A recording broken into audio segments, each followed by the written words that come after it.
What is end-to-end encryption in Messenger? Hello everyone, welcome to our channel. Let's see what it is.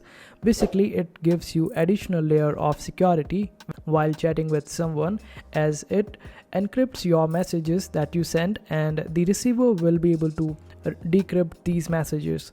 The person don't have to do it manually, rather it happens on the coding basis, and this way even if someone steals or check out your messages, they won't be able to see your messages. And this is why end-to-end encryption is quite important while doing the chats with anyone online. So it keeps your chats secret.